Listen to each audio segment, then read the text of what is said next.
This is the remarkable story of Mike Harrison, a gifted mechanic whose life changes forever when he notices a young girl in a wheelchair watching her classmates play outside his garage. Instead of turning away, he dedicates every spare moment to crafting something extraordinary. Custom prosthetic legs built from salvaged metal, hand-cut joints, and improvised hydraulics, all assembled with meticulous care. When she finally stands and takes her first running steps, her joy echoes through the neighborhood. But what Mike doesn't know is that tomorrow morning, a private jet will land on the makeshift airstrip near his shop, carrying someone who will transform his humble garage into something beyond his wildest dreams. What happens when one act of kindness opens the door to an unimaginable future? Before we jump back in, tell us where you're tuning in from. And if this story touches you, make sure you're subscribed, because tomorrow I've saved something extra special for you. The rusty hinges of Harrison's auto repair groaned their familiar morning greeting as Mike lifted the heavy garage door. Dawn's first light caught the silver threads in his hair, earned through 30 years of bending over engines and wrestling with stubborn bolts. His father's toolbox, scratched red metal with Thomas Harrison hand-painted on the side, sat in its place of honor near the workbench, a reminder of 3 generations of mechanical expertise. Mike's calloused fingers traced the worn edges of the toolbox as he began his morning routine.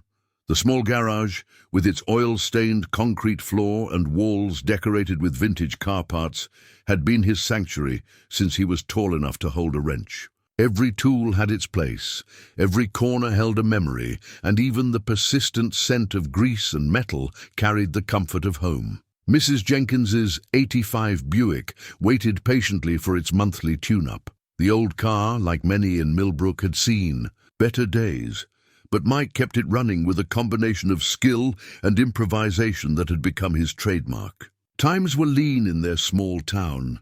The factory closure 3 years ago had hit everyone hard, but Mike's reputation for honest work at fair prices kept a steady stream of customers coming through his doors. He was halfway through adjusting the Buick's timing belt when he first noticed her. The girl couldn't have been more than 12. Her wheelchair positioned carefully in the shade of the oak tree across the street. School had just let out, and children streamed past her, their laughter and chatter carrying across the afternoon. Some nodded hello, others pretended not to see her. Mike watched as she adjusted her position slightly, trying to follow the movement of a basketball game in the vacant lot next door.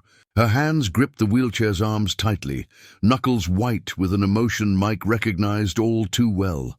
The desperate wish to join in, to be part of something that seemed forever out of reach. The sight stirred something deep in his chest, a familiar ache he thought he'd buried years ago. In her face, he saw echoes of another young girl, his Katie, who never got the chance to run and play. The cancer had taken her too quickly, leaving behind only photographs and the memory of a laugh that used to fill these same garage walls. The tools in his hands suddenly felt heavier. Mike had spent his life fixing things: cars, motorcycles, farm equipment, anything with gears and moving parts. But some things couldn't be fixed with wrenches and socket sets. Or could they? He found himself walking to the garage entrance, wiping his hands on the red shop rag that was always tucked. In his back pocket, the girl noticed his approach and offered a small, hesitant smile that transformed her whole face. "I'm Mike," he said, crouching down to eye level. "I've seen you watching the games. You like basketball?" "Sarah," she replied, her voice carrying a quiet strength that reminded him even more of Katie. "I used to play before." She gestured vaguely at her legs, encased in metal braces that looked heavy and cumbersome. "Now, I just watch." Mike nodded, his mechanic's eye already assessing the crude braces, noting the poor joint design, the excessive weight, the limited range of motion. In his mind, alternative designs began to take shape. Lighter materials, better articulation, hydraulic assists. "Would you like to play again, Sarah?" The hope that flashed across her face was answer enough, though she tried to temper it with practiced resignation. The doctors say I might walk properly again someday, when we can afford the special procedures. And equipment. Mike glanced back at his father's toolbox, at the garage that had been his family's legacy for 3 generations. He thought about the skills passed down from father to son, about problems solved with ingenuity when money was tight. And he thought about Katie, who would have been about Sarah's age now. Sometimes, he said carefully, we have to make our own someday. Long after the last customer had gone home, Mike sat at his workbench, the only light coming from a battered desk lamp that cast long shadows across scattered pages of medical textbooks. The local library's prosthetics manual, dated 1998, and, dog-eared from years of use, lay open before him, its diagrams a maze of technical terms and complex biomechanics. "You're still at it, I see," Clara, the night librarian, had said when he'd checked out every book they had on prosthetics and orthopedics. She'd known him since high school, had watched him raise and lose Katie, had seen him pour himself into work afterward. The knowing look in her eyes told him she recognized the familiar signs of Mike Harrison on a mission, his notebook filled with sketches, crude at first, then increasingly detailed as the nights wore on. He'd always been able to visualize how things worked, to see the dance of moving parts in his mind before putting wrench to metal. But this was different. This wasn't about fixing a broken timing belt or rebuilding a transmission. This was about giving a young girl back her dreams. The coffee pot gurgled in the corner, its 3rd batch of the night growing steadily bitter. Mike barely noticed, his attention fixed on understanding the complex interplay of joints and leverage, points that made human movement possible.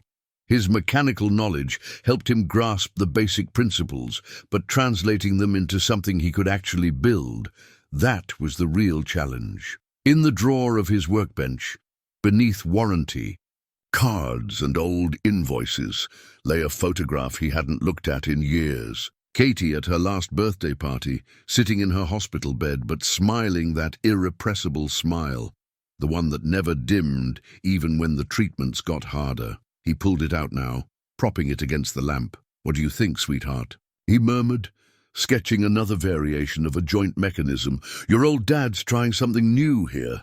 The next morning, Ralph Kendrick brought in his Ford pickup for its annual inspection. As Mike worked, he found himself studying the truck's suspension system with new eyes. The way it distributed weight, absorbed shock, adapted to varying loads. There were principles here he could use.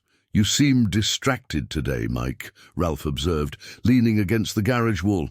"Everything okay?" Mike nodded, already mentally adapting the truck's shock absorption design into something that could work for a much smaller, more precious cargo. "Just thinking about a special project. Wouldn't have anything to do with that girl in the wheelchair, would it?"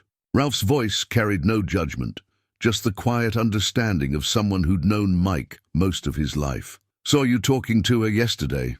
Reminded me of Katie. Way she held her head up. Same kind of spirit." Mike's hands stilled on the wrench. "She deserves a chance, Ralph. To run, to play, to be a kid. Heard her mom works double shifts at the hospital," Ralph offered. "Marie, I think her name is. Good woman, doing her best on her own." The information settled into place like a perfectly fitted part. Mike had wondered about Sarah's family situation, had seen the worn edges of her clothes that spoke of careful budgeting. A single mother working double shifts would explain why Sarah spent so many afternoons watching the other kids play. That evening, after closing up shop, Mike drove to the medical supply store 2 towns over. The clerk raised an eyebrow at his questions about joint mechanisms and weight distribution, but Mike had spent too many years solving impossible mechanical problems to be discouraged. He left with a handful of catalogues and a growing understanding of what he was up against. The newest prosthetic systems were marvels of engineering and priced accordingly. But Mike had built his reputation on finding creative solutions when money was tight. Looking at the sleek, expensive designs in the catalogues, he began to see possibilities in the scraps and spare parts that filled his garage's back room. Back at his workbench, Katie's picture watching over him, Mike opened his notebook to a fresh page. "All right," he said to the quiet garage, "let's see what we can build." The first prototype was a disaster. Mike stood in his workshop at midnight, staring at the twisted assemblage of aluminum tubing and steel joints that looked more like modern art than medical equipment. 3 weeks of evening work, countless. Sketches and hours of careful machining, all amounting to something that wouldn't support a child's doll, let alone a growing girl. "Well, that's not going to work," he muttered, running a hand through his graying hair. The scattered components on his workbench told the story of his attempts. Salvaged motorcycle fork springs too stiff for their new purpose, hydraulic lines from a brake system that leaked under pressure, joints that bound up instead of flowing smoothly. But failure was an old friend to any mechanic worth his salt. Every vehicle that had ever rolled into his garage with an impossible problem had taught him the same lesson. There was always another way, if you were willing to look hard enough. He began sorting through the failed components, analyzing each piece's shortcomings. The aluminum was too light, flexing under stress points he hadn't anticipated. The joint design, adapted from a bicycle gear system, couldn't handle the complex rotational forces involved in human movement. And the whole assembly was far too heavy. He'd been thinking like a mechanic, not considering the energy it would take for Sarah to move these artificial limbs. Sarah still came by the garage most afternoons, sitting in her usual spot under the oak tree. She never asked what he was working on, but he caught her watching with quiet intensity when he carried materials between the garage and his storage shed. Sometimes their eyes would meet, and she'd give him that small, hopeful smile that made his chest ache with determination. One evening, as he was closing up shop, Sarah's mother Marie stopped by. She was still in her hospital scrubs, looking tired after what he assumed was another double shift. "Mr. Harrison," she said, her voice carrying both warmth and concern.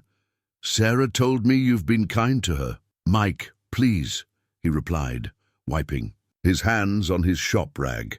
"And your daughter's good company.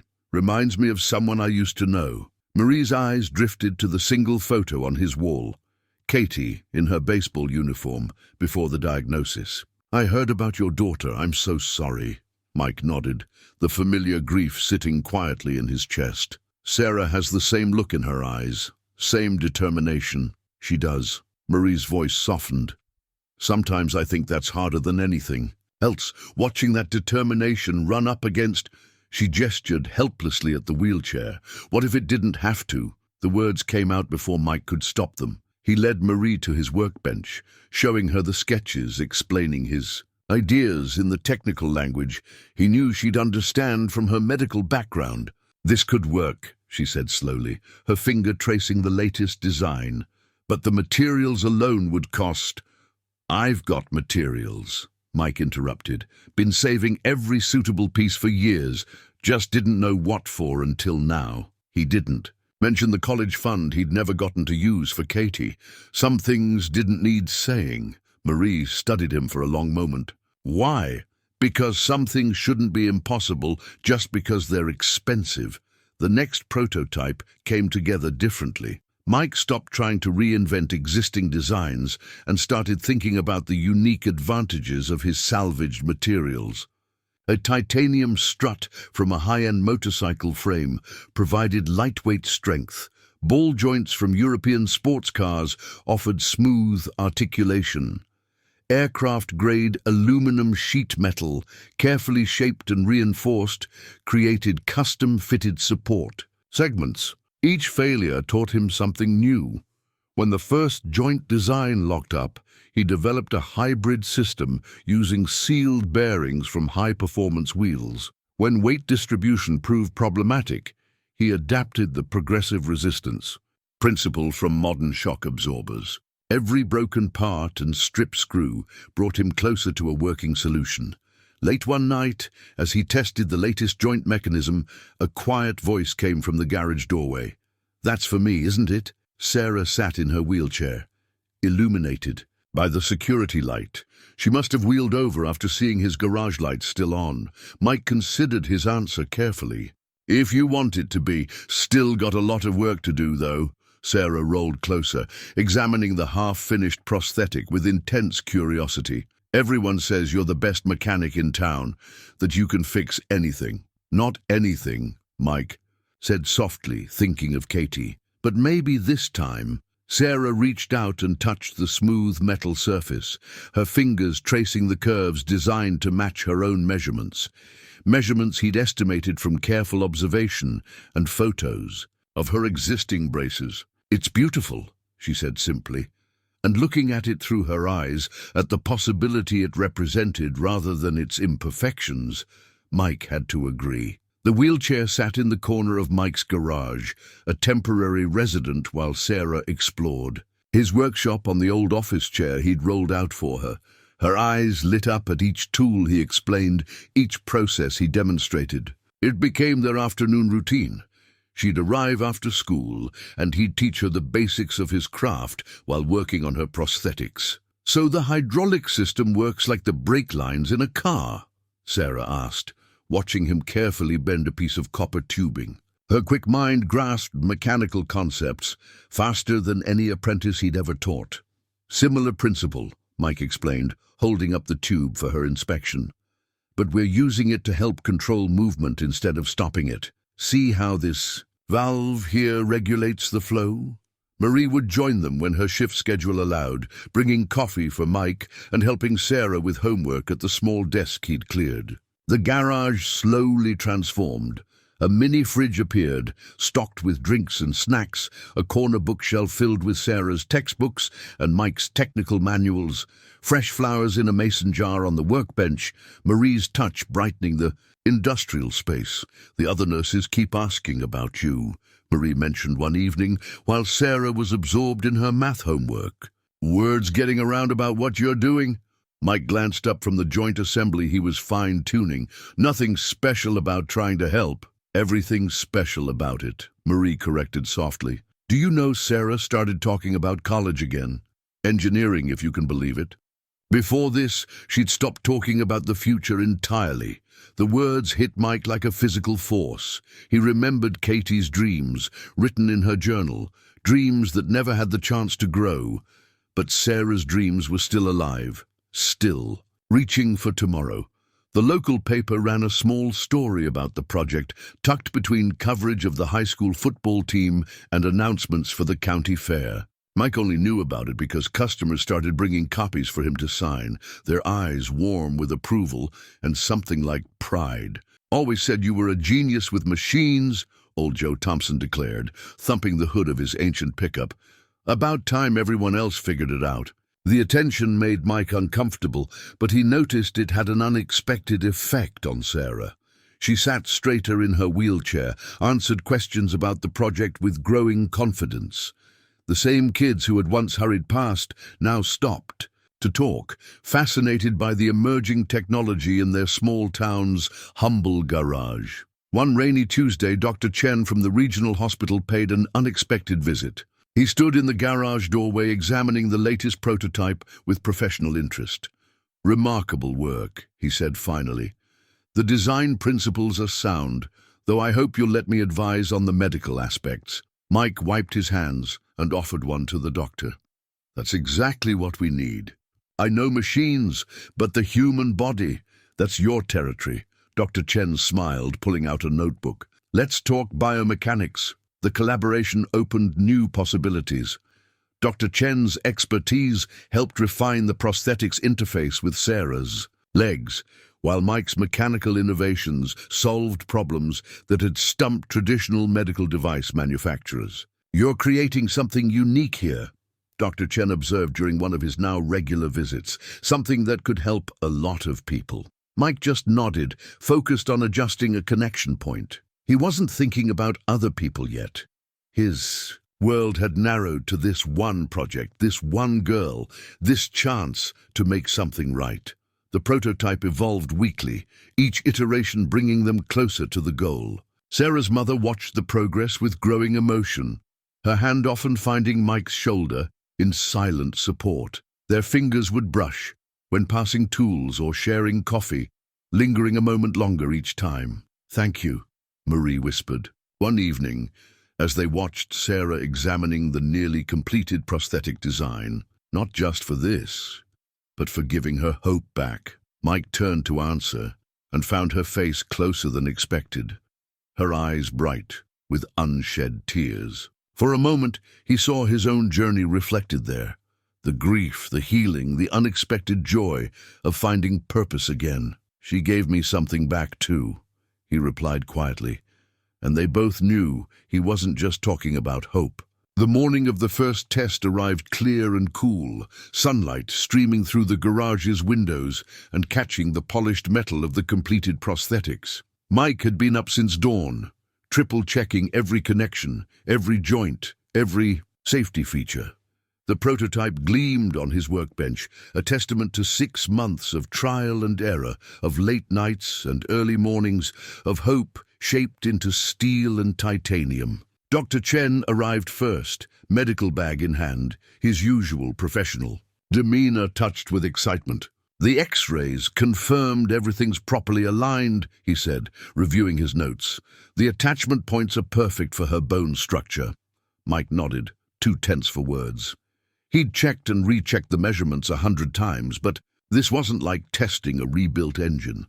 This was Sarah's future they were working with, her dreams balanced on the precision of his craftsmanship. Marie arrived with Sarah at 9. Both of them dressed for the occasion, Sarah in new athletic shorts that would accommodate the prosthetics, Marie in scrubs from her night shift, dark circles under her eyes betraying her sleepless anticipation.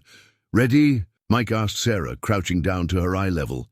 She nodded, her face a mixture of determination and barely contained hope.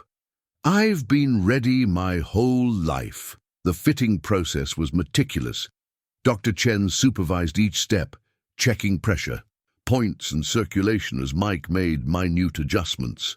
Sarah watched intently, asking questions about each component as it was secured. Her technical understanding had grown alongside the project. She could now discuss hydraulic systems and joint articulation with surprising expertise. "How does that feel?" Mike asked, tightening the final strap.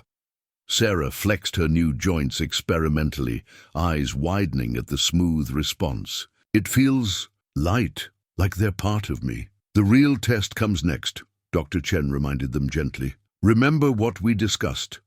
Small steps at first." They had cleared a path through the garage, setting up parallel bars borrowed from the hospital's physical therapy department.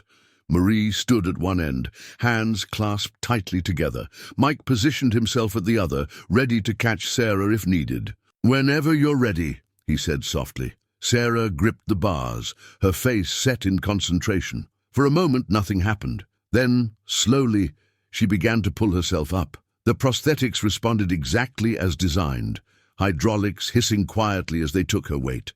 Each joint activated in sequence, supporting her movement with the precision Mike had spent months perfecting. "That's it," Dr. Chen encouraged, "just like we practiced." Sarah stood fully upright for the first time in years, her hands white-knuckled. On the bars, tears streaming down her face, Marie made a small, choked sound of joy. "I'm standing," Sarah whispered. "Mom, I'm standing." "You're doing great, sweetheart." Marie managed through her own tears. "Do you want to try a step?" Sarah nodded, her expression shifting from wonder to determination. Slowly, carefully, she lifted her right foot. The prosthetic responded smoothly, advancing through its programmed sequence of movements.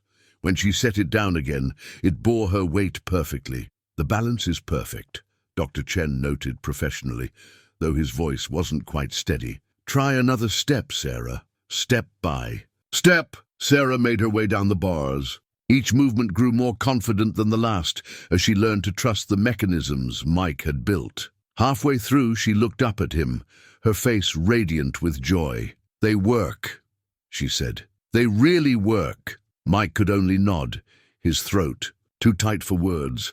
In Sarah's walk, he saw Katie's determination. In her smile, he saw all the future possibilities they'd dreamed of for his daughter. now reborn in this moment. At the end of the bars, Sarah took her hands away, standing independently for the first time. Then, before anyone could stop her, she took a step without support. "Sarah!" Marie gasped, starting forward, but Sarah was already taking another step and another. Her movements were uncertain, but growing more confident with each passing second. She reached the garage door and turned, managing 3 steps back before Mike caught her as her legs finally trembled with fatigue. "Sorry," she said, not looking sorry at all. "I couldn't wait. Don't apologize for flying when everyone expected you to walk," Mike said softly, helping her back to the wheelchair. "How did they feel?" Sarah's eyes shone.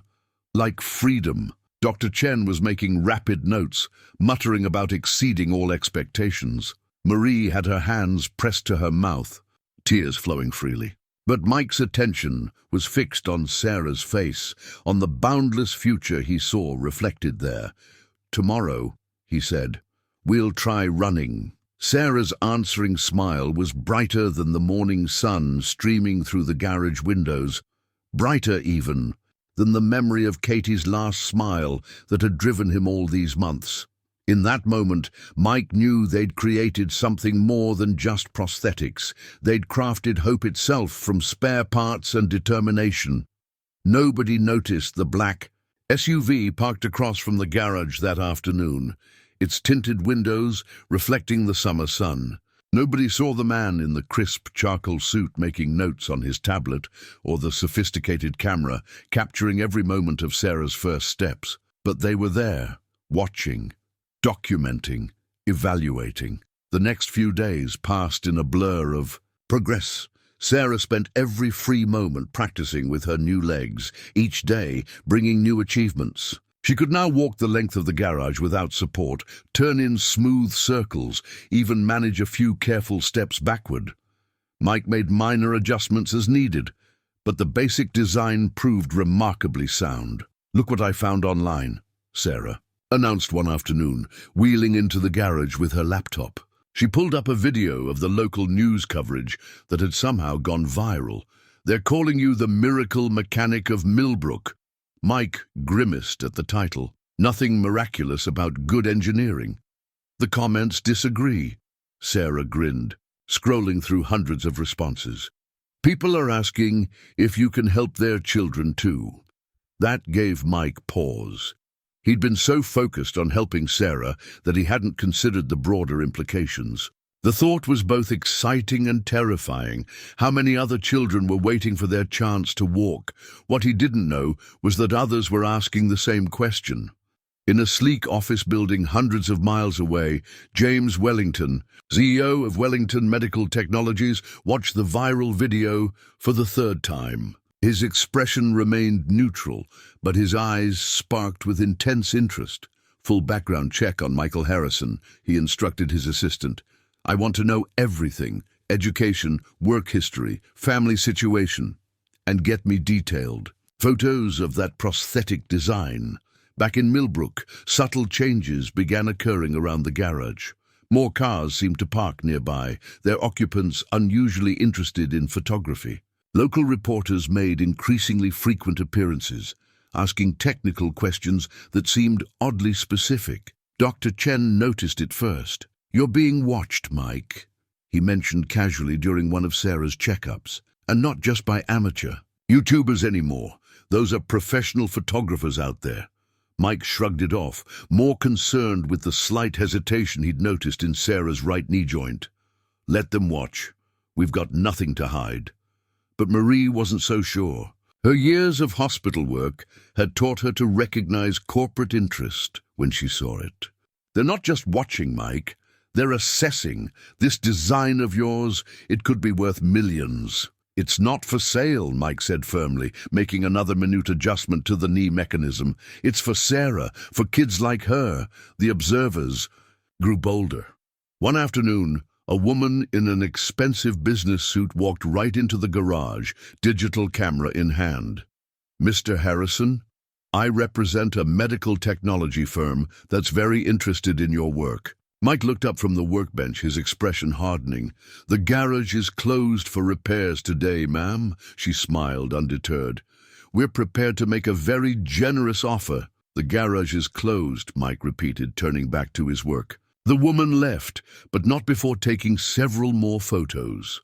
That evening, after everyone had gone home, Mike sat alone in his garage, studying the prosthetics designs spread across his workbench. The original sketches, marked with countless revisions and improvements, told the story of his journey, not just of technical innovation, but of healing, of purpose found in helping others. His phone buzzed with another media request, making him sigh. He was a mechanic, not a businessman. He fixed things because they needed fixing, helped people because they needed help. The attention, the corporate interest, it all felt wrong somehow. But as he filed away the latest designs, a shadow passed across his workshop window. Out in the gathering dusk, another black SUV cruised slowly past the garage. The wind chimes Katie had made in art class tinkled softly in the evening breeze, drawing Mike's attention to her photo on the wall. He remembered her dream of becoming a doctor, of helping other sick children. Perhaps these watchful eyes weren't just a threat, maybe they were an opportunity. The sound of jet engines shattered the morning quiet of Millbrook. Mike was checking the day's appointments when he heard it, a deep, powerful roar that made his coffee cup rattle on the workbench. Through his garage door, he watched in disbelief as a sleek private jet touched down on the abandoned airstrip that hadn't seen use since the factory closed. "That's not something you see every day," Ralph Kendrick commented, wandering over from his neighboring feed store. Other townspeople began gathering, drawn by the unusual sight. The jet's door opened, and a small group emerged. Leading them was a tall man in an impeccable suit, his silver hair and commanding presence marking him as someone accustomed to authority. Behind him came a security detail, and then Mike's heart stopped. Sarah, walking confidently on the prosthetic legs he'd built. "Sarah." Mike stepped out of his garage, confusion evident on his face. "What's going on?" The girl's expression was a mixture of apology and excitement. "There's someone I want you to meet, Mike." She gestured to the silver-haired man. "This is my father, James Wellington." The name hit Mike like a physical force. Everyone knew Wellington Medical Technologies. They were the largest manufacturer of prosthetic devices in the country, which meant Mr. Harrison. Wellington extended his hand, his grip firm and assured. "We need to talk about what you've created here." Mike led them into his garage, acutely aware of the oil stains on his floor and the ancient coffee maker sputtering in the corner. But Wellington didn't seem to notice the humble surroundings. His attention was fixed on the prosthetic designs spread across Mike's workbench. "I've had our top engineers analyzing your work," Wellington said, lifting one of the technical drawings. "Do you realize what you've accomplished? This hydraulic joint system, it's revolutionary. You've solved problems that have stumped our R&D department for years, and you've done it with salvaged parts and pure ingenuity." Mike glanced at Sarah, who was practically bouncing with contained excitement. "I just wanted to help her walk. And in doing so, you may have changed the future of prosthetic design." Wellington set down the drawing. "Your solution is elegant, cost-effective, and most importantly, it works. We've been watching Sarah's progress, the adaptability, the natural movement.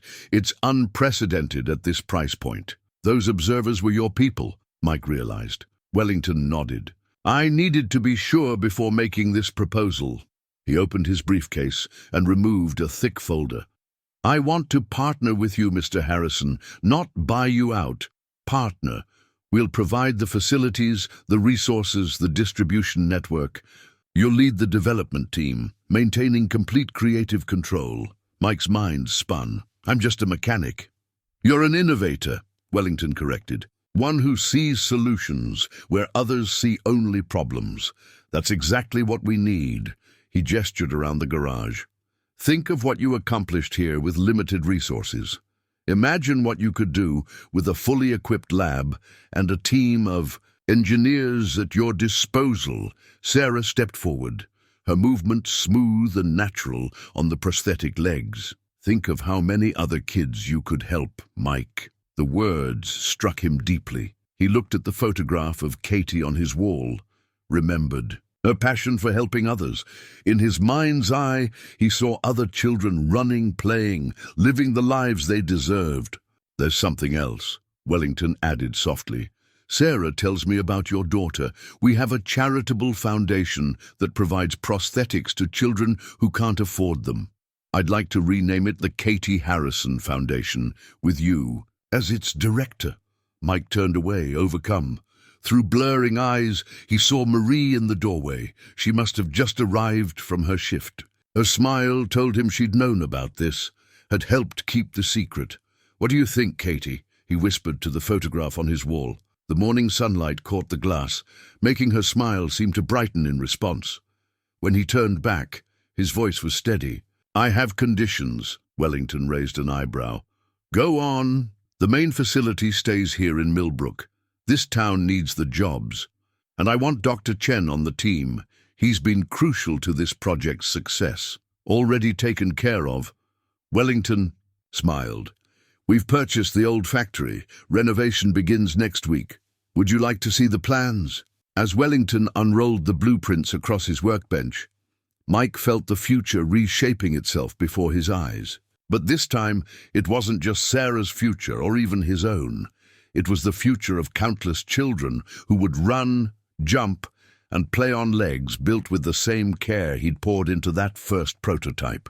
The town buzzed with the news. By nightfall, everyone in Millbrook knew about the private jet, about Wellington's offer, about the possibility of the old factory springing back to life. Mike escaped the excitement by retreating to his garage, seeking solitude among the familiar tools and machinery that had been his constant companions for so long. I thought I'd find you here, Marie said, stepping through the door with 2 cups of coffee from the diner. Sarah's telling everyone at the hospital about the foundation, about Katie. Mike accepted the coffee, its warmth steadying his hands. I should be angry, about the secrecy. Are you? He considered the question, looking around his workshop. The prosthetics designs were still spread across his workbench where Wellington had left them, but now they seemed different. No longer just sketches, but blueprints for change. No, he said finally. Sarah needed to know if I'd help her for her, not because of who her father was. I understand that. Marie settled onto the old office chair that had become her usual spot. James told me what you said about keeping the facility here. About Dr. Chen. This town's given me everything, Mike said quietly. My father's business, customers who stuck with me through the hard times, people who helped me survive after Katie. He trailed off, touching the worn edge of his father's toolbox.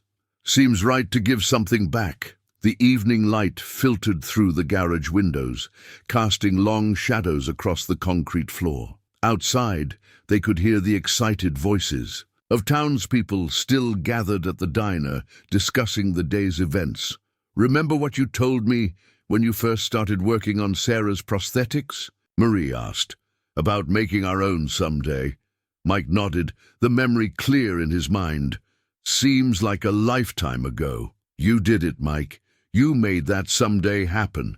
Not just for Sarah, but potentially for thousands of children. The scope of it all threatened to overwhelm him. He was used to dealing with tangible problems, broken engines, worn parts, things he could fix with his hands and the right tools. This was different.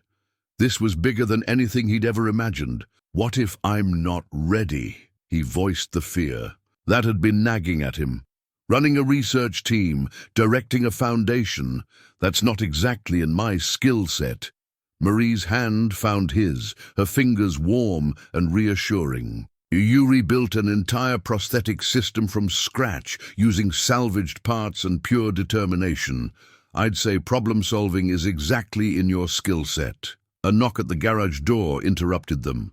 It was Ralph Kendrick, followed by several other townspeople, Clara from the library, old Joe Thompson, even Dr. Chen. Hope we're not interrupting, Ralph said. though his smile suggested he knew exactly what he was interrupting. "But we've been talking, and we wanted you to know something." Clara stepped forward. "We've watched you work miracles in this garage, Mike, not just with machines, but with people. The way you helped Sarah, the hope you gave her, that's something special. And now you've got a chance to do that for others." Old Joe added, "Can't think of anyone better suited for it." Dr. Chen nodded in agreement. "The medical knowledge can be learned, Mike. What can't be taught is the insight you have, the ability to see solutions where others see only problems." Mike looked at these people, his friends, his community, and felt something shift inside. A him. They weren't just offering support. They were showing him a reflection of himself he hadn't been able to see. His eyes drifted to Katie's photo, then to his father's toolbox. These touchstones of his past that had guided him forward. The tools inside that box had built more than just cars and motorcycles. They'd built hopes, dreams, and now they'd built a future he never expected. "You know," he said slowly, "my father used to say that the best mechanics don't just fix what's broken. They make things work better than they did before." He turned to Marie, seeing in her eyes the same certainty he was beginning to feel. "I think it's time to start making things better." The decision, he realized, had already been made, not just today, but months ago when he first saw Sarah watching from under the oak tree. Every sketch, every failed prototype, every small victory had been leading him here. Tomorrow he would call Wellington and accept the offer. But tonight, surrounded by the people who believed in him, Mike allowed himself to imagine the possibilities that lay ahead. Possibilities as limitless as a child's first running steps. The old factory had stood silent for 3 years, its empty windows staring out over Millbrook like hollow eyes. Now, on a crisp autumn morning, it hummed with activity. Construction crews swarmed over the building, their equipment creating a symphony of progress that echoed through the town. Mike stood at the entrance, architectural plans spread across a makeshift table, while James Wellington pointed out various features. "The main research lab will be here, with direct access to the testing facility. We've incorporated natural light throughout. Studies show it improves creativity and productivity." But Mike's attention had caught on something else. "You're keeping the original Harrison's auto repair sign." Wellington smiled. "Incorporating it into the main entrance. This facility might be cutting edge, but it should honor its roots." He gestured to where workers were carefully preserving the vintage brick facade. "Speaking of which, have you looked through the personnel files I sent over?" Mike nodded, thinking of the stack of resumes on his desk. Brilliant engineers and researchers from across the country, all eager to join the project. "They're impressive, but I'd like to add some local talent too. People who understand what we're trying to build here. Your team, your choice," Wellington agreed, "though I notice you've already recruited quite an assistant." Through the dust and construction noise, they could see Sarah moving between work crews, her tablet in hand, checking progress against the schedule. She'd appointed herself unofficial project coordinator, her prosthetics allowing her to navigate the site with ease. "She's got an eye for detail," Mike said proudly, "and she understands the end goal better than anyone." The transformation wasn't limited to the factory. Mike's garage was undergoing its own evolution, becoming a temporary headquarters while construction continued. State-of-the-art computers shared space with his old tools, and the oil-stained workbench now held both wrenches and complex diagnostic equipment. Dr. Chen had set up a small medical office in what used to be the storage room, his expertise helping bridge the gap between mechanical innovation and medical necessity.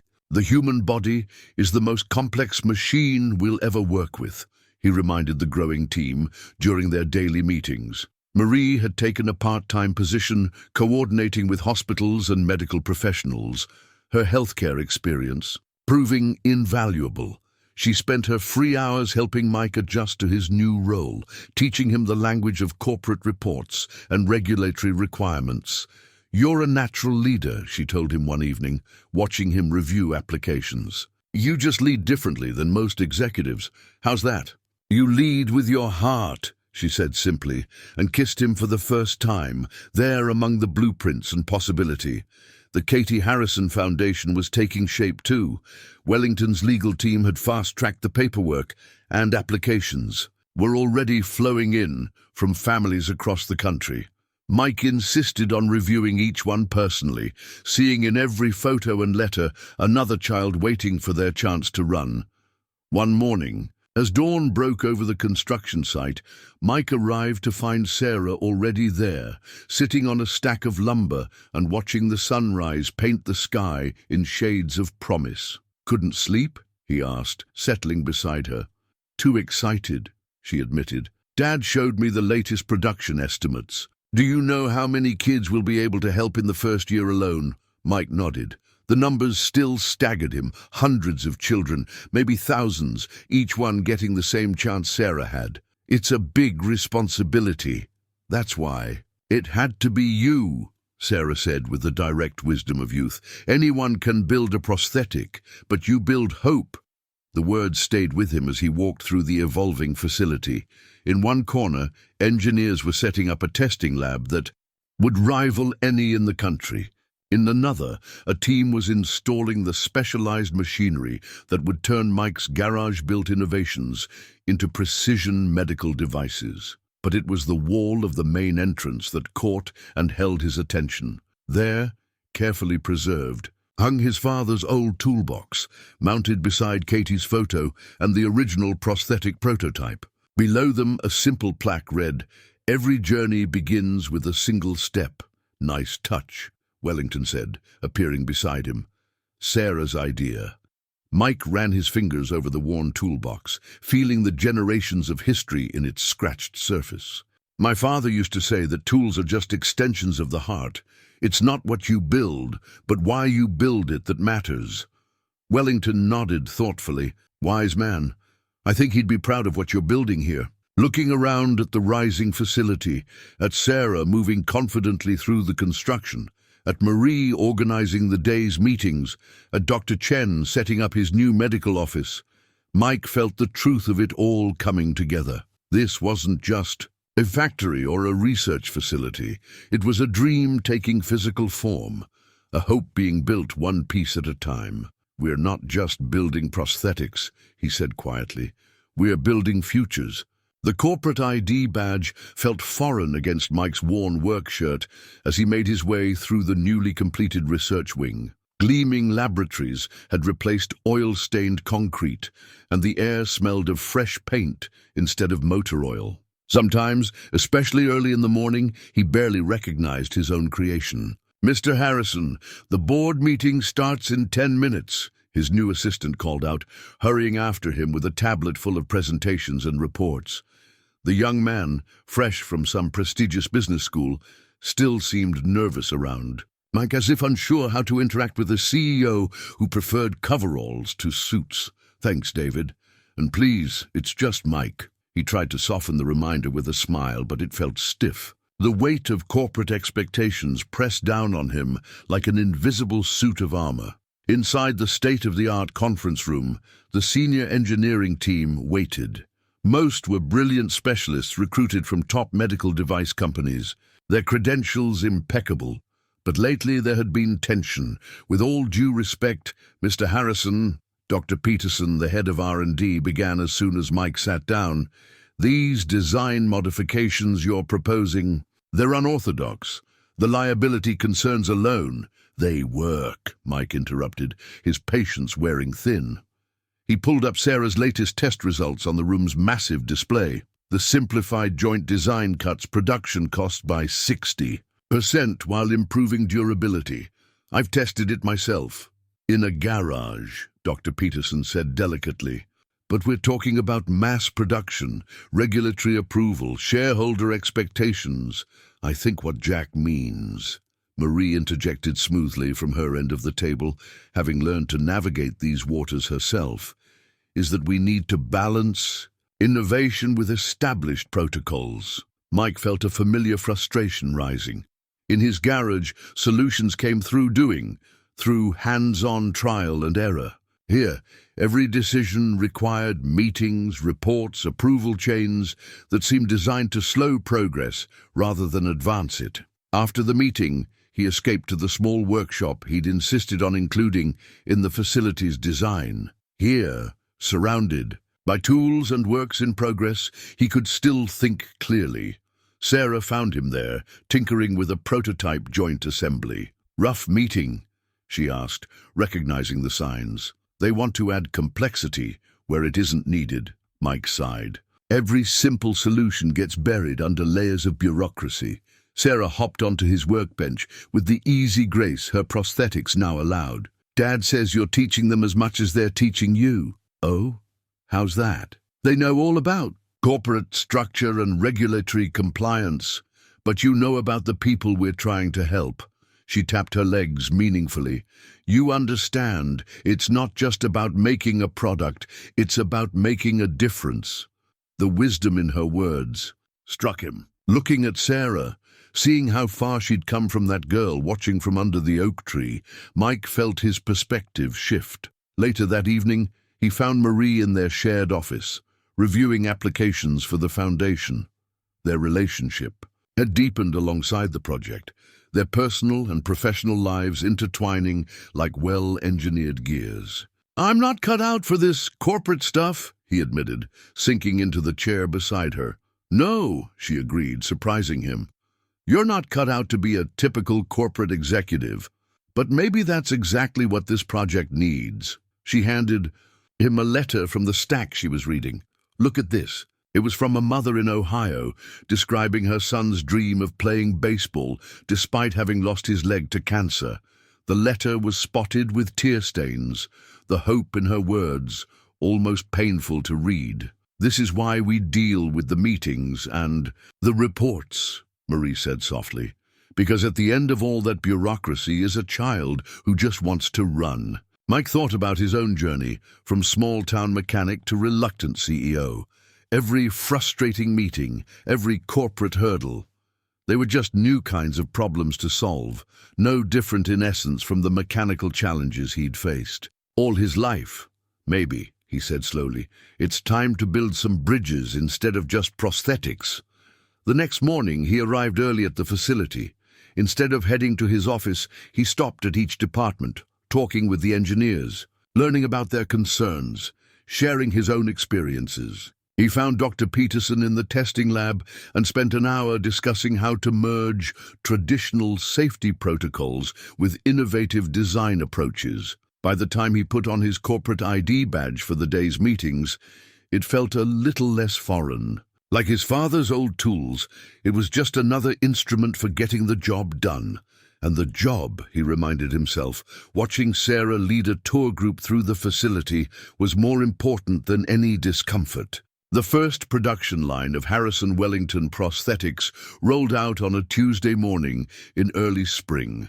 Mike stood with his team, watching as the precision machinery brought their designs to life. Each component emerged perfect, gleaming, a fusion of his garage-born innovation and modern manufacturing precision. "Initial quality control reports are exceptional," Dr. Peterson reported, his earlier skepticism replaced by cautious enthusiasm. "The simplified joint design is performing even better than projected." He paused, adding with a slight smile, "Sometimes the straightforward solution really is the best one." Mike nodded, remembering late nights in his garage, working by lamplight and intuition. "My father used to say that elegance in engineering isn't about complexity, it's about finding the shortest distance between a problem and its solution." The facility had found its rhythm now. In the research wing, engineers who once dismissed Mike's unorthodox approaches now sought his input, bringing him challenges that had stumped traditional methods. His workshop had become a kind of informal think tank, where corporate expertise met practical innovation. Sarah had taken to joining these sessions, her unique perspective as both test subject and project coordinator proving invaluable. "What if we adjusted the ankle rotation like this?" she suggested during one meeting, demonstrating a subtle movement with her own prosthetic. It would make dancing easier.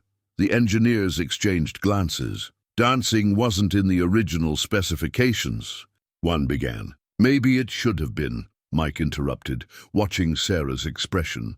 We're not just building medical devices, we're building opportunities for full lives. That became their new design philosophy. Every innovation had to pass not just the technical requirements, but what they came to call the Sarah test. Would it help users do more than walk? Would it open new possibilities? The results began arriving in letters, photos, and videos from early recipients. A 10-year-old girl performing in her first ballet recital. A teenager scoring his first soccer goal. A young woman walking down the aisle at her wedding. Marie created a wall in the main lobby to showcase these moments, calling it the Gallery of First Steps. Employees started taking their breaks there, drawing inspiration from the growing collection of dreams fulfilled. One morning, as Mike made his routine rounds, he found Dr. Chen examining a new prototype with unusual intensity. "Something wrong?" he asked. "Not wrong," Dr. Chen replied, "but I think we've stumbled onto something extraordinary." He pointed to a modification they'd made to improve balance. This adjustment doesn't just help with stability, it actually reduces phantom limb pain. We're seeing a 60% decrease in reported discomfort. The discovery launched a new research direction. Mike brought in neurologists and pain management specialists, expanding their understanding of how mechanical innovation could address biological challenges. "It's like you've always said," Dr. Peterson commented during one research review. "Sometimes you have to look at old problems from new angles." The facility's reputation grew. Medical schools requested internship programs, research institutions proposed collaborations, but Mike's proudest moment came when a group of veteran prosthetics users asked to form an advisory board. "We want to help guide the development," their spokesperson explained, "because for the first time, we feel like someone is really listening to what we need." Sarah organized regular feedback sessions, bringing users together with engineers to share experiences and ideas. The sessions often ran late into the evening, with Mike taking notes as eagerly as any of his technical staff. One such evening, as the facility grew quiet, Mike found himself back in his workshop. The space had evolved, now housing both his old tools and the latest technical equipment, a bridge between past and present. Marie found him there, tinkering with a new joint design. "Successful day," she said, perching on her usual spot at his workbench. "The production numbers came in. We're ahead of schedule." "Numbers are good," Mike agreed, "but this is better." He showed her a letter he'd received that morning. It was from a small-town mechanic in Oregon who'd been inspired by Mike's story to start tinkering with assistive devices himself. "It's spreading," Marie realized. "The idea that anyone with the right heart and mind can make a difference." "Speaking of making a difference," Sarah's voice came from the doorway. She entered with James Wellington, both looking pleased about something. "Dad has some news." Wellington held up a tablet displaying global health statistics. "The WHO has taken notice. They want to discuss implementing our design in developing countries. Your cost-effective approach could make modern prosthetics accessible to millions who currently can't afford them." Mike thought about that first prototype, built from spare parts and hope. From one girl's need to run had grown something that could help people around the world take their own first steps. "You know what this means," Sarah grinned. "We're going to need a bigger garage." On a quiet Sunday morning, Mike stood in his old garage, now more museum than workshop. Katie's photo still hung on the wall, but it had company now, a family portrait taken at last month's company picnic.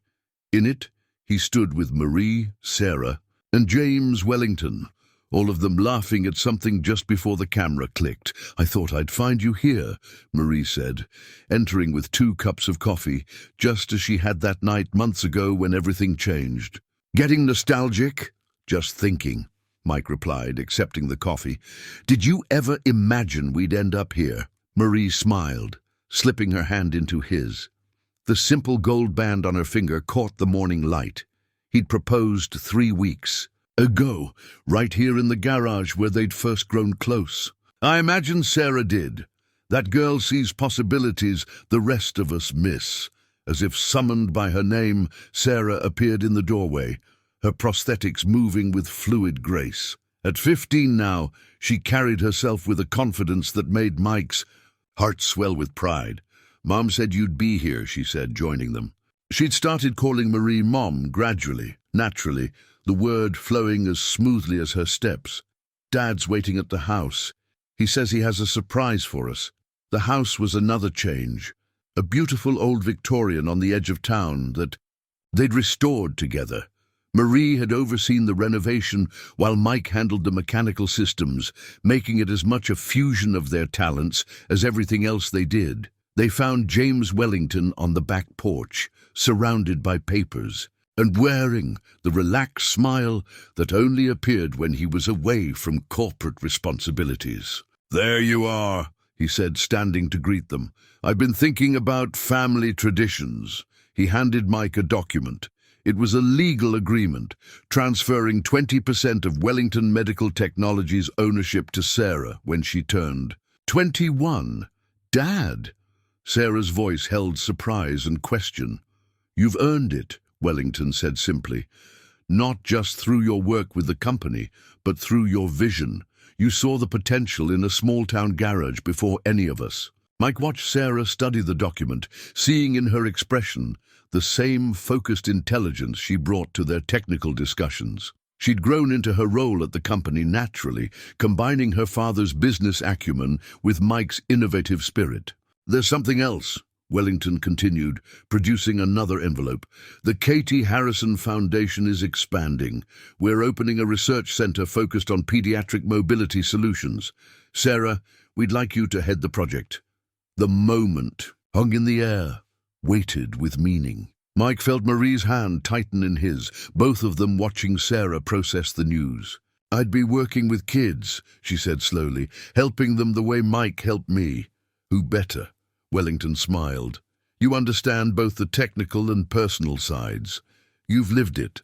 Sarah turned to Mike, her eyes seeking something. "What?"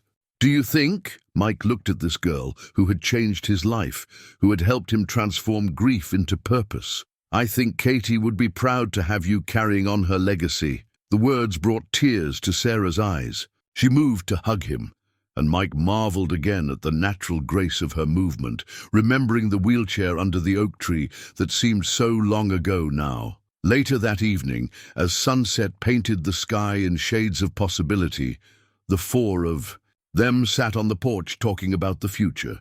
Marie and Sarah discussed plans for the research center, their shared medical background sparking ideas. Wellington added occasional business insights, but mostly listened with paternal pride. Mike sat back, taking in the scene. His family had grown in ways he never expected. A brilliant stepdaughter-to-be who shared his passion for helping others. A future wife who balanced his practical nature with her nurturing spirit, and a business partner who had become the brother he never had. The porch wind chimes, carefully transferred from his old garage, tinkled softly in the evening breeze. They were Katie's last art project, and their gentle music had always soothed his heart. Now they seemed to play a melody of healing, of family found and purpose discovered. "You're quiet," Marie observed, touching his arm gently. "Just grateful," Mike replied. "For all of it." Sarah looked up from her animated discussion with her father. "Even the corporate meetings." They all laughed, the sound carrying across the yard where, in the gathering dusk, fireflies began their evening dance. From somewhere in town, they could hear children playing, their voices free and joyful. "Even those," Mike smiled, "every step of the journey brought us here." The cease and desist letter arrived on a Wednesday morning, its legal letterhead stark against Mike's desk. Global Tech Medical, one of the largest medical device manufacturers in the world, was claiming patent infringement on key components of their prosthetic design. They're saying the hydraulic joint system is based on their existing patents, Wellington explained during the emergency board meeting. His usual calm demeanor showed cracks of concern. "They're demanding we halt production, immediately." Mike stared at the technical drawings attached to the letter, his mind racing. These designs aren't even similar to ours. They're trying to stretch their patent coverage to include basic mechanical principles. Unfortunately, their lead patent. Attorney interjected, "They have deep pockets and an aggressive legal team. They could tie us up in court for years." The implications hit hard. Years of litigation meant years of delayed production, delayed help for the children waiting for their chance to walk. The Katie Harrison Foundation had dozens of approved applications in process, families counting on them. "How many units do we have ready?" Mike asked, his voice tight. Dr. Peterson consulted his tablet. 300 completed, another 500 in various stages of production. "But if we have to stop, we can't stop," Sarah interrupted from her place at the conference table. She'd insisted on attending, her face set with determination. "Do you know how many kids are waiting? How many families have put their hopes in us?" The room fell silent, the weight of those hopes pressing down on everyone present. Mike thought of his own journey, of Sarah watching from under that oak tree, of every child who deserved the chance to run. "James," he said quietly, "what's our legal standing, really?" Wellington exchanged glances with their legal team. "Our patents are solid, but litigation is expensive. Global Tech knows this. They're counting on us not having the resources for a prolonged court battle." "They didn't do their homework then," Marie spoke up from her end of the table. "They don't understand what we're fighting for," as if to emphasize her point. A commotion arose in the lobby. Through the glass walls of the conference room, they could see families gathering, recipients of their prosthetics, parents of children on the waiting list, local supporters. Dr. Chen entered the room, slightly out of breath. "Word's gotten out about the lawsuit. They're here to show support." Mike walked to the window. The crowd had grown, filling the lobby with determined faces. He recognized many of them. The ballet dancer from their first production run, the soccer player who'd scored his first goal, parents who'd written thankful letters. "Global Tech sees us as a threat to their market share," he said, turning back to the room. "But they're missing the point. We're not just making products, we're making futures possible." Sarah rolled her chair to join him at the window. "Remember what you told me when you were building my first legs, about making our own someday?" Mike nodded, the memory clear and sharp. "Well," she continued, "maybe it's time to make our own justice too." The next hours passed in a blur of activity. Marie coordinated with medical professionals who'd worked with their prosthetics, gathering testimonials about their unique benefits. Dr. Peterson and his team compiled detailed technical documentation showing the originality of their designs. Local news stations picked up the story, broadcasting interviews with families whose lives had been changed by Harrison Wellington prosthetics. Social media exploded with support, sharing stories and photos of children running, playing, dancing. "Look at this," Sarah called out, showing Mike her tablet. A video was going viral. Children from across the country, all wearing their prosthetics, standing up one by one, declaring, "I stand with Harrison Wellington." The corporate board of Global Tech hadn't anticipated this response. Their legal threat, meant to quietly squash a competitor, had instead sparked a movement, but the real breakthrough came from an unexpected source. Dr. Chen burst into Mike's office late that evening, waving a medical journal. "The reduction in a phantom limb pain we discovered," he said excitedly. "It's unique to our design. The way our hydraulic system interfaces with nerve endings, it's completely novel. Global Tech's patents don't cover anything like it." Mike studied the medical data, his mechanic's mind translating the technical language into practical implications. "This isn't just about mobility anymore." "No," Dr. Chen agreed. "We've accidentally created a new therapeutic approach to chronic pain management. The medical applications go far beyond prosthetics. The discovery energized their legal team. This wasn't just about defending their existing patents. They had grounds for new ones that could revolutionize multiple fields of medicine. As midnight approached, Mike stood in his workshop, surrounded by the evidence of their innovation. On his bench lay the original prototype next to their latest model, a visual testament to how far they'd come. "We're not backing down," he told the waiting room of executives and lawyers. "Whatever it costs, however long it takes, we fight." Sarah, who had refused to go home despite the late hour, smiled. "They thought they were just taking on a company," she said. "They don't realize they're taking on a family." The Millbrook Town Hall had never been so crowded.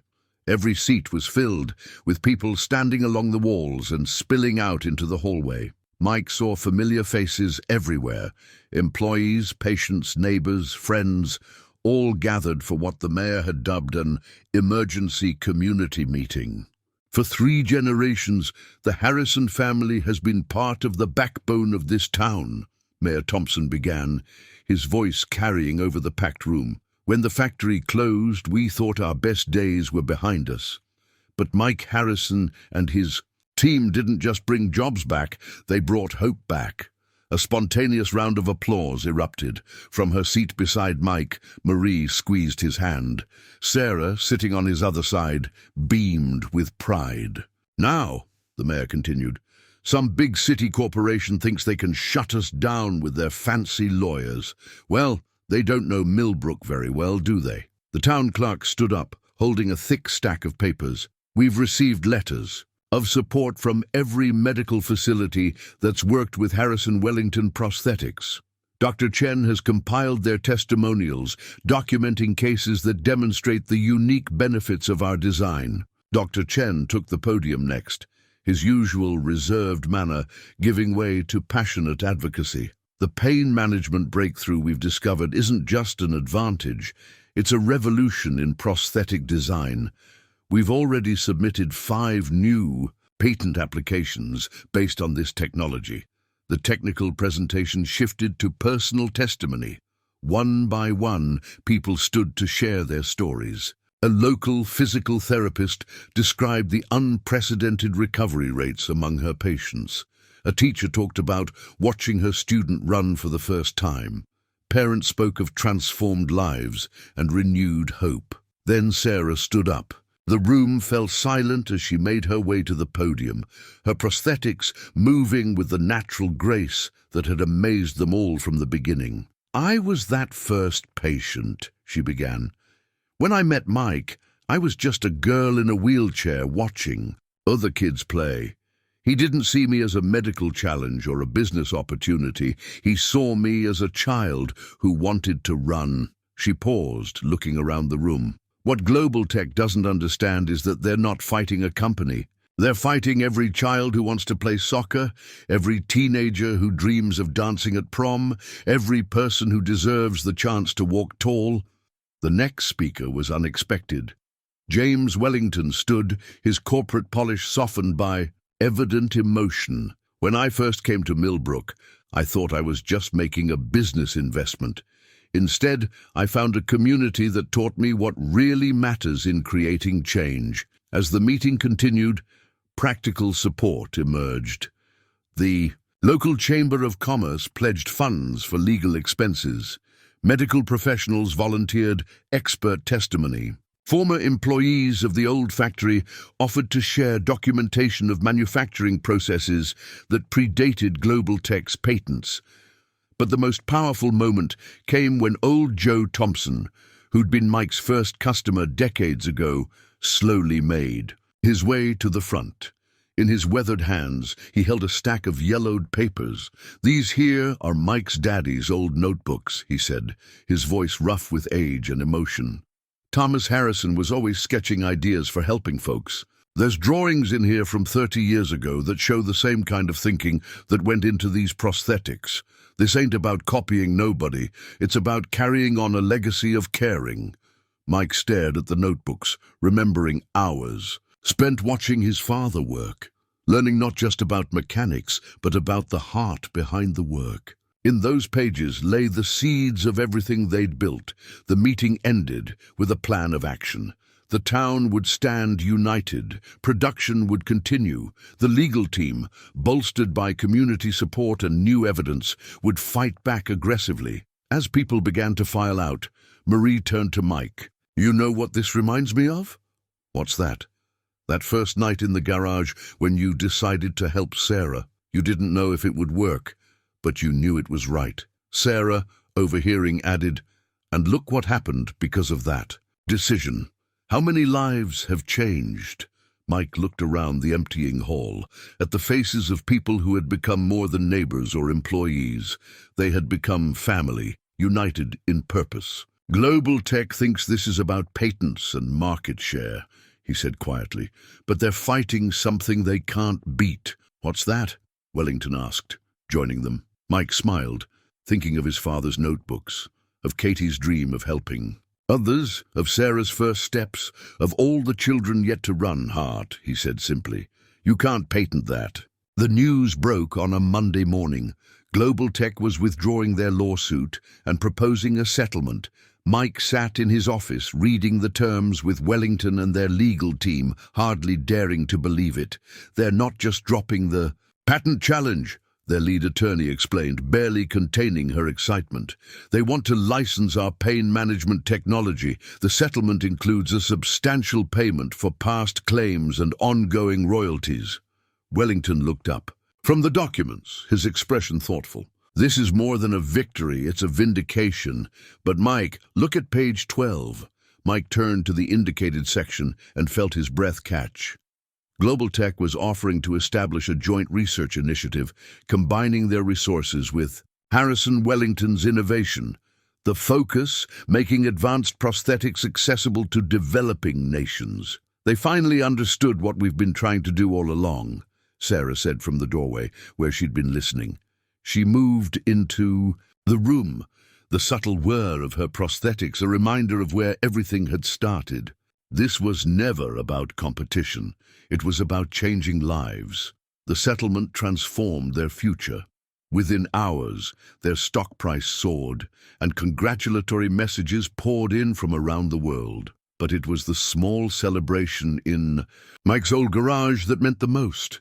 "Dad would have loved this," Mike told Marie, as they gathered with their closest supporters. The space was cramped with people, but no one minded. Dr. Chen was explaining the technical implications to a fascinated group of engineers. Sarah was showing some visiting children how her prosthetics worked, their eyes wide with wonder. "He'd be proud," Marie agreed, "but not surprised. You built exactly what he always taught you to build, something that helps people." Wellington raised his glass, calling for attention. "I'd like to propose a toast to Mike Harrison, who taught a corporate executive that the best innovations come from the heart, to our incredible team, who never lost sight of our mission, and to Sarah, who showed us all what's possible when someone believes in you." The celebration was interrupted by Dr. Peterson rushing in, tablet in hand. "You need to see this," he said, pulling up a video call. On the screen was a medical team in a rural clinic in Africa, surrounded by children waiting for prosthetic fittings. "We just received word about the settlement," the lead doctor said. "When can we expect the first shipment of the new low-cost units?" Mike looked at Wellington, who nodded. "The first production run starts tomorrow," Mike answered. "We've been keeping the line ready." Sarah stepped forward, her business acumen showing through her youth. "And with Global Tech's distribution network, we can reach clinics like yours worldwide within months instead of years." The implications of their victory continued to unfold. The Katie Harrison Foundation expanded its reach globally, with Sarah taking a leading role in coordinating international efforts. Dr. Chen's pain management breakthrough sparked new research directions, attracting medical pioneers from around the world to their facility. But it was the small moments that meant the most to Mike. Walking through the production floor, he watched as workers assembled prosthetics with pride, knowing each unit would change a life. The gallery of first steps had grown so large, it now filled an entire corridor, with new photos and letters arriving daily. One afternoon, as Mike worked in his garage-turned-innovation lab, he heard familiar footsteps approaching. Sarah entered, followed by a young girl in a wheelchair, the daughter of one of their new international partners. "Mike," Sarah said, her eyes twinkling with memory, "Lily here wants to run. I told her I know just the person to help make that happen. Mike looked at the girl, seeing the same determination he'd seen in Sarah years ago. "Well, Lily," he said, crouching down to her level, "let's talk about making someday happen today." Later, watching Sarah show Lily the prototype designs, Mike felt the full circle of their journey. The garage where everything began had become more than a workspace. It was an incubator of dreams, a place where hope took physical form. Wellington found him there, lost in thought. "You know," his friend and partner said, "when I first offered to fund your work, I thought I was just making a smart business decision. I never imagined we'd end up changing the whole industry's approach to accessibility." "Neither did I," Mike admitted. "I just wanted to help one girl run." "And now?" Mike gestured to where Sarah was explaining joint mechanics to an enthralled Lily, her own prosthetics moving with unconscious grace. "Now we're helping the world run, but we're doing it the same way we started, one step at a time." Through the open garage door, the setting sun painted the sky in shades of promise. Somewhere in the distance, children were playing, their laughter carrying on the evening breeze. Tomorrow would bring new challenges, new opportunities to innovate, new lives to change. But for now, in this moment, Mike Harrison stood in his garage and knew with absolute certainty that some victories transcend business and patents. Some victories were measured in first steps, in children's laughter, in dreams taking flight. The old oak tree still stood across from Harrison's auto repair, its branches now adorned with fairy lights that sparkled in the evening darkness. The original garage had been preserved as a working museum, while the sprawling Harrison Wellington Innovation Campus surrounded it like a protective embrace. Mike stood in the doorway, watching as Sarah led a group of engineering students through her favorite exhibit, the original workbench, where he'd built her first prosthetics. At 21 now, she'd grown into a poised young woman, her technical brilliance matched by her deep understanding of their mission. "And this," she was saying, holding up the first prototype, "is where it all began. Not with a big corporation or a fancy laboratory, but with one person who believed that caring enough to try was the first step toward innovation." The students, bright young minds from the newly established Harrison Wellington Technical Institute, listened intently. They were the first class in a program designed to blend engineering excellence with humanitarian vision. "Sarah's really coming into her own," Marie said softly, joining Mike in the doorway. She'd just returned from overseeing the opening of their newest pediatric mobility center in Southeast Asia. "Sometimes I see you in her expressions when she's solving a problem. I see Katie in her too," Mike replied. "That same determination to help others." He glanced at the worn photograph on the wall, forever preserved in its place of honor. "I think they would have been friends." The sound of running feet drew their attention. Through the main campus courtyard, a group of children raced past, their prosthetics moving with natural grace. They were part of the summer program that brought kids from around the world to test new designs and help inspire future innovations. "Mr. Harrison," one of them called out, skidding to a stop, "look what I can do!" The boy executed a perfect cartwheel, his prosthetic legs moving with gymnastic precision. "Outstanding, Tommy," Mike grinned, remembering when such movements would have seemed impossible. "Have you shown Dr. Chen? He'll want to note that range of motion." Inside the garage museum, Sarah was now demonstrating the evolution of their hydraulic joint system. Each improvement came from listening to users. She explained, "We learned that mobility isn't just about walking. It's about dancing, playing sports, living life without limitations." The expansion of their work had transformed Millbrook. The old factory district now housed research facilities, training centers, and production lines that shipped hope around the world. But they'd maintained the town's heart, its sense of community and purpose. Dr. Peterson, now heading their global research division, appeared with excitement in his eyes. "Mike, you need to see this. The teams in Africa have combined our base design with local materials. They're creating sustainable production methods we never imagined. The innovation was spreading, taking root in different soils and blooming in unexpected ways. Local mechanics and engineers around the world were learning to adapt and maintain the prosthetics, creating jobs and building expertise in their communities. James Wellington, his hair now more silver than grey, joined them as they reviewed the international reports. "Remember when we thought success meant market share?" he mused. "Now we measure it in lives changed, in communities empowered." The Katie Harrison Foundation had grown beyond their wildest dreams, not just providing prosthetics, but establishing support networks, training programs, and research initiatives. Sarah's leadership had brought fresh energy and insight, expanding their vision of what was possible. "Dad," Sarah called out, finishing with her student group, "tell them about the night you decided to help me, about making our own someday." Mike smiled, stepping into the garage that had started it all. The tools on the walls, the worn workbench, the old coffee maker in the corner, everything preserved as a reminder that great changes often start in humble places. I was standing right here, he began, touching the workbench, looking at a problem that seemed too big to solve. But sometimes the biggest problems just need someone to take that first step, to say, "Why not try?" The students leaned forward, caught by the simple power of the story. Mike saw in their faces the same spark of possibility he'd seen in Sarah's eyes all those years ago.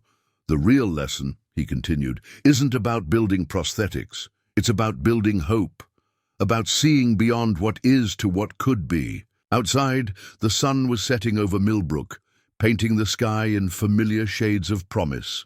The evening shift was starting at the production facility, crafting new possibilities one piece at a time. Children's laughter echoed from the testing. The playground, mixing with the gentle whir of prosthetics and the eternal music of dreams taking flight. On the morning of the Harrison Wellington Innovation Campus's 10th anniversary, Mike arrived early at his old garage. The golden morning light filtered through the windows, catching the dust motes in familiar patterns. His father's toolbox still sat in its place of honor, now accompanied by a simple plaque that read, "Every journey begins with a single step." The campus would soon be buzzing with activity.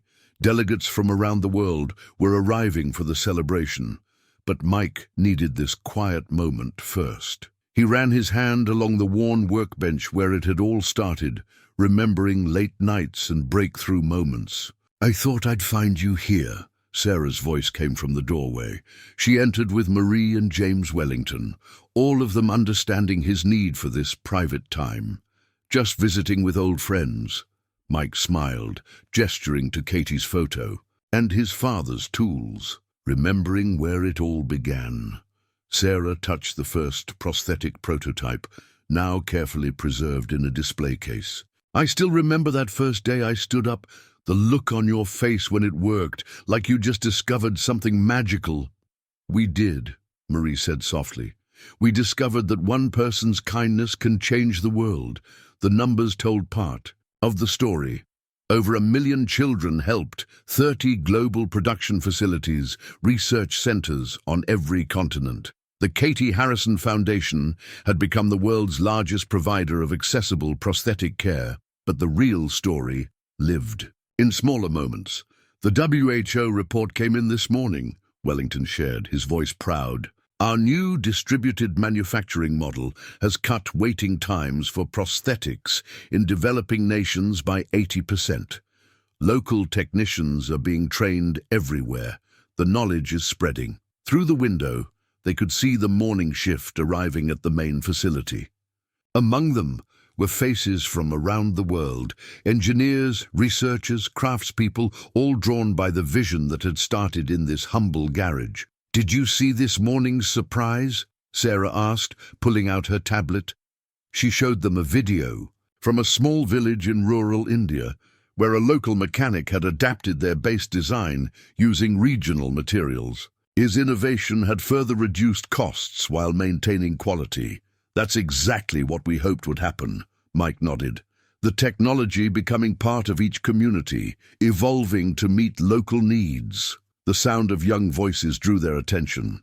Through the garage door, they watched as a group of children arrived for their morning session at the mobility center. Some walked on prosthetics, others used wheelchairs, but all moved with confidence and joy. "Remember what you told me about making our own someday?" Sarah asked, watching the children. "Look at all the somedays we've made possible." Marie slipped her hand into Mike's. Katie would be so proud of what her legacy has become. Mike thought of his daughter, of her dream to help other sick children, in a way she never could have imagined. That dream had come true. Through the foundation bearing her name, through the lives changed and hopes restored, Katie's spirit lived on. "You know what I'm most proud of?"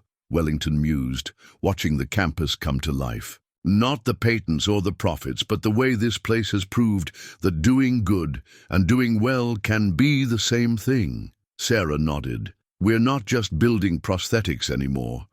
We're building futures, training new innovators, spreading hope." Through the open door came Dr. Chen, his hair now grey, but his enthusiasm undimmed. "The new neural interface trials are showing remarkable results," he reported excitedly. "We're getting closer to true sensory feedback." Mike smiled at his old friends, perpetual amazement at what was possible. That same spirit of discovery that had driven their first breakthrough still powered their research, still pushed the boundaries of what they could achieve. As the morning sun climbed higher, the garage filled with familiar faces: Dr. Peterson, old Joe Thompson, Ralph Kendrick, Clara from the library. Each had played a part in the story. Each had contributed to the legacy they'd built together. "It's time for the ceremony," Wellington reminded them gently. But Mike lingered a moment longer, looking at Katie's photo. "You know," he said quietly, "sometimes the best way to heal a broken heart is to help someone else stand tall." Sarah hugged him, understanding as always. "And sometimes the best way to build a legacy is to believe in the possibilities others can't see yet." Together they stepped out of the garage into the bright morning light. Across the campus, children ran and played. Researchers collaborated on new innovations, and dreams took shape in workshops and laboratories. The old oak tree stood proud and strong, its branches stretching toward the future. Mike Harrison looked at his family, the daughter of his heart, the woman who shared his vision, the partner who had believed in possibilities, and knew that some legacies couldn't be measured in patents or profits. They could only be measured in steps taken, in lives changed, in hopes restored. And somewhere, in the gentle breeze that stirred the oak's leaves, he could almost hear Katie's laughter. "Eternal as hope itself,"